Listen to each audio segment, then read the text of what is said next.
Selamat pagi Pak, selamat pagi teman-teman.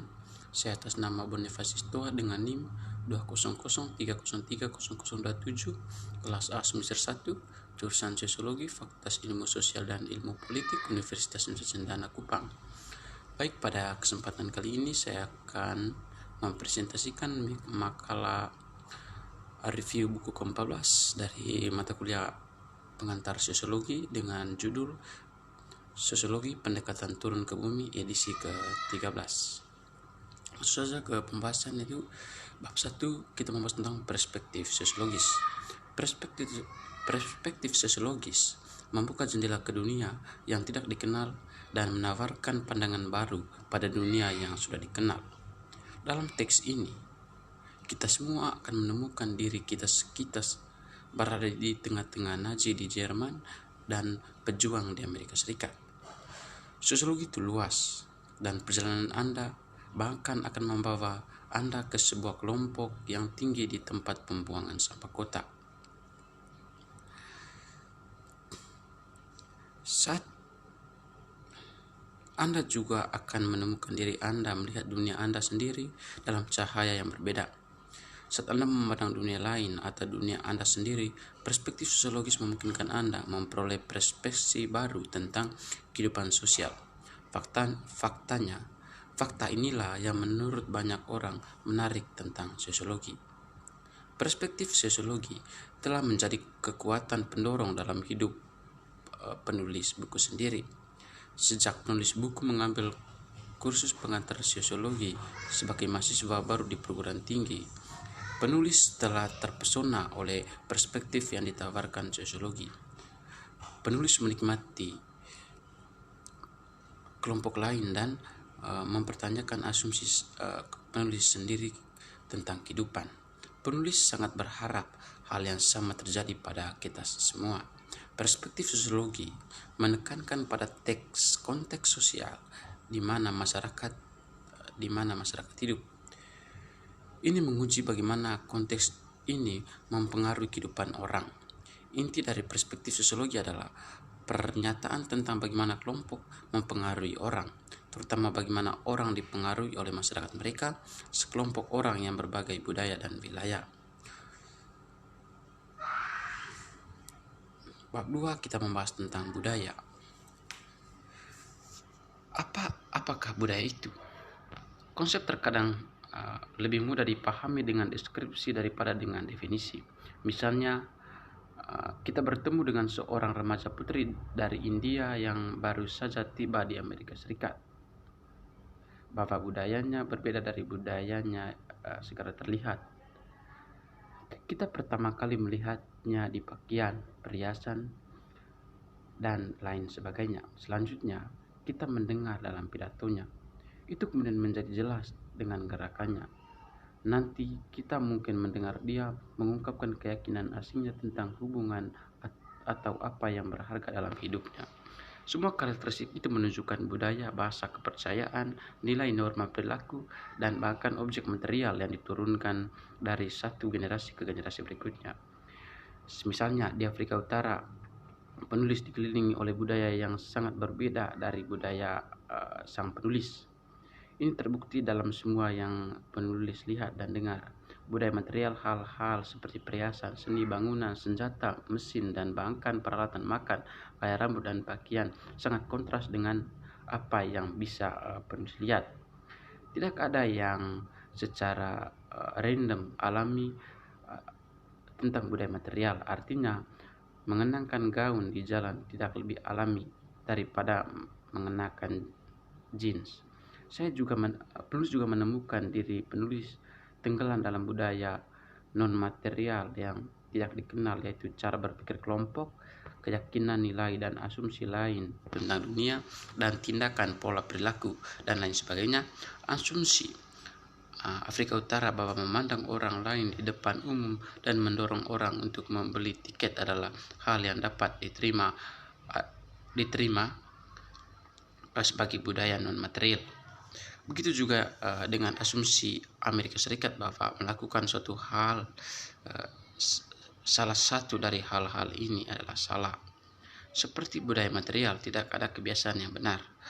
orang-orang menjadi nyaman dengan kebiasaan yang mereka pelajari selama masa kanak-kanak, dan seperti yang terjadi pada penulis di Afrika Utara tidak nyaman ketika asumsi dasar mereka tentang kehidupan ditantang. Untuk mengembangkan imajinasi sosiologis, penting untuk memahami bagaimana budaya mempengaruhi kehidupan masyarakat. Jika kita bertemu seseorang dari budaya yang berbeda, perjumpaan tersebut dapat membuat kita sadar tentang bagaimana budaya mempengaruhi semua aspek kehidupan orang lain. Artinya, di setiap wilayah itu memiliki berbagai macam budaya. Karakteristiknya terlihat dari bagaimana perilaku dari masyarakat setempat. Misal kalau kita berkaca pada dunia Indonesia saat ini, bagaimana budaya-budaya itu sangat nampak dalam kehidupan sehari-hari. Kita melihat bagaimana perilaku dari orang Kalimantan itu berbeda dengan perilaku orang Timur. Artinya apa, perbedaan-perbedaan itu dimunculkan karena adanya budaya yang melekat dalam setiap daerah-daerah yang ditempati mereka. Dan hal itu akan menjadi ketahuan jika dari Kalimantan dan dari Sulawesi ini bertemu dengan satu tempat, kita menemukan ada ada kemajemukan di sana. Kita melihat bagaimana budaya Kalimantan itu sangat kontras dengan budaya Sulawesi. Artinya apa, budaya itu juga mengajarkan kita untuk bagaimana kita bisa hidup di tengah kemajemukan. Itu kita mengajarkan kita untuk tetap rukun dalam menghargai setiap perbedaan budaya itu. Kalau penulis buku sangat kontras dengan kehidupannya saat ia di Afrika Selatan, dari situ terbersit poin bahwa adanya ketidaksamaan budaya antara penulis buku dengan budaya yang ada di Afrika. Tetapi bagaimana penulis buku bisa menyesuaikan diri dengan kebudayaan itu adalah suatu pekerjaan yang mengedepankan perbedaan itu penting, menghargai perbedaan itu penting. Dalam konteks Indonesia, kita juga harus bisa menghargai perbedaan itu. Di tengah negara yang super majemuk ini, bagaimana kita harus bisa memposisikan diri untuk menghargai setiap perbedaan itu. Budaya mengajarkan kita untuk menghargai setiap perbedaan dari setiap individu. Bab 3 kita membahas tentang sosialisasi.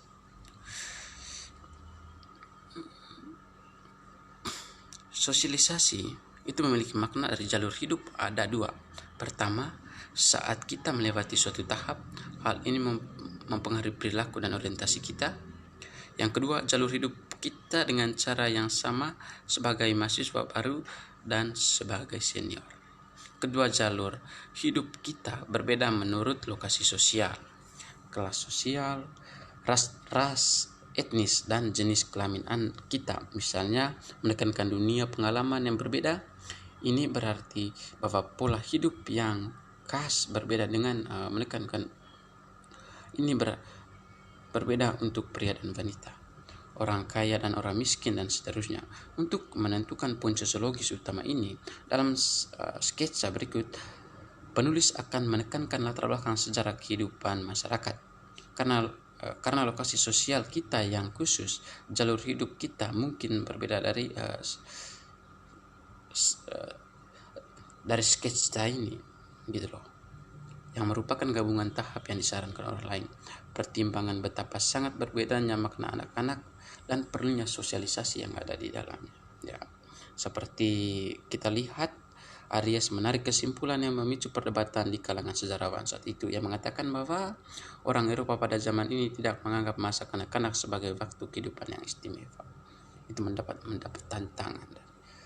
Sementara kita melihat para sejarawan tidak menyangkal bahwa ini adalah kebiasaan pada masa itu, tetapi beberapa mengatakan kesimpulan Aries konyol. Bukti lain menunjukkan bahwa orang-orang ini memandang masa kanak-kanak sebagai waktu kehidupan yang istimewa.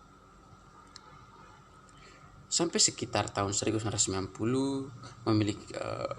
memiliki anak yang bekerja seperti orang dewasa adalah hal yang biasa di seluruh dunia. Bahkan saat ini anak-anak di negara industri terkecil bekerja dalam banyak pekerjaan seperti pelayanan dan lain sebagainya. Saat terkejut saat mengetahui anak-anak di negara-negara ini juga bekerja sebagai pedagang kaki lima, menjajakan segalanya mulai dari tali sepatu hingga semer sepatu. Ya. Yang bab 4 kita melihat struktur sosial dan interaksi sosial.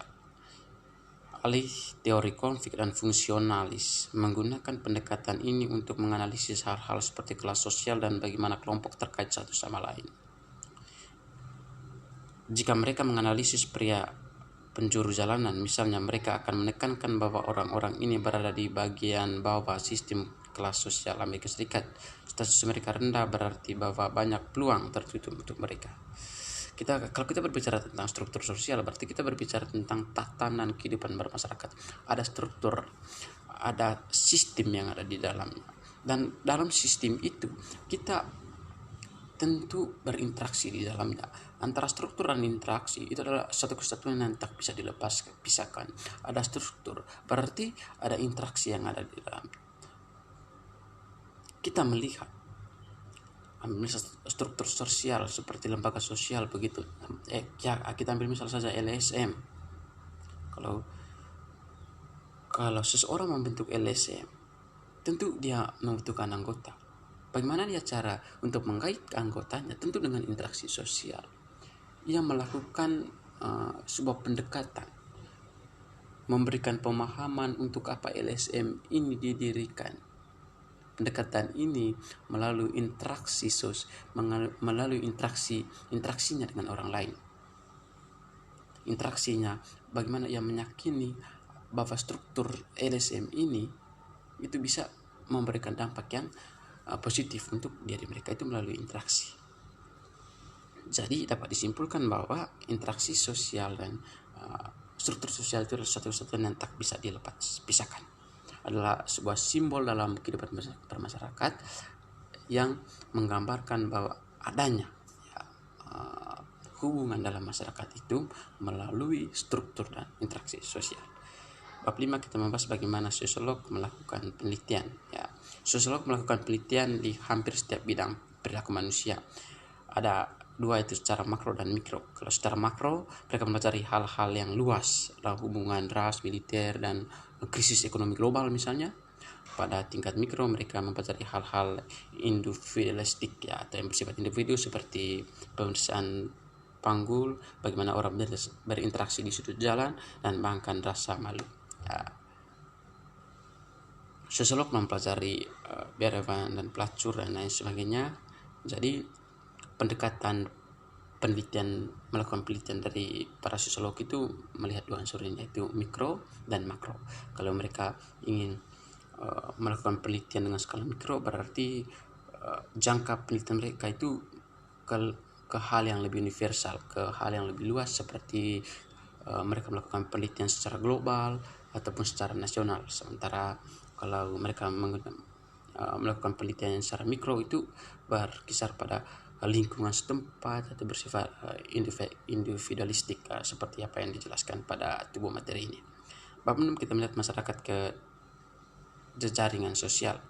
Kelompok terbesar dalam kompleks yang dipelajari sosiolog adalah masyarakat.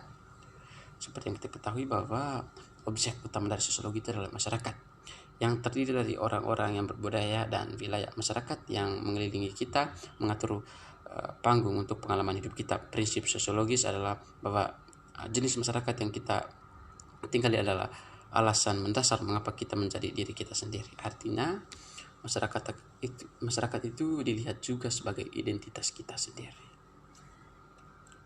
Masyarakat kita tidak hanya meletakkan kerangka luas untuk perilaku kita, tetapi juga mempengaruhi cara kita berpikir dan merasakan. Efeknya begitu signifikan, sehingga jika kita tumbuh dalam masyarakat yang berbeda, kita akan menjadi tipe orang yang berbeda. Ketika saya hidup di daerah timur, tentu tipe saya berbeda dengan hidup orang yang ada di Jakarta, di Java sana. Jika saya di sini mengedepankan toleransi, itu berbeda jauh dengan mereka yang hidup di daerah yang radikal, yaitu intoleransi. Begitu. Kita masyarakat itu terdiri dari dua atau lebih individu. Masyarakat itu sebagai jejaringan sosial karena subjek utama dari sosiologi dalam masyarakat itu sendiri. Kalau kita berbicara tentang masyarakat, berarti kita berbicara tentang bagaimana kehidupan sosial yang ada di dalamnya. Bab 7 kita membahas tentang birokrasi dan organisasi formal. Kehidupan dalam masyarakat tradisional sampai saat ini, masyarakat dan tradisional, kehidupan di sana pada dasarnya berbeda dari apa yang Anda pelajari saat Anda dewasa. Ya, kalau kita ada sistem birokrasi yang dimana adalah salah satu orang pertama yang mencatatkan bahwa tradisi berbeda kepada rasional. Ketika Max Weber menganalisis perbedaan ini, dia menyampaikan bahwa kapitalis telah memutuskan ikatan tradisi. Orang-orang yang mencoba kapitalis terkesan dengan efisiensi yang lebih besar.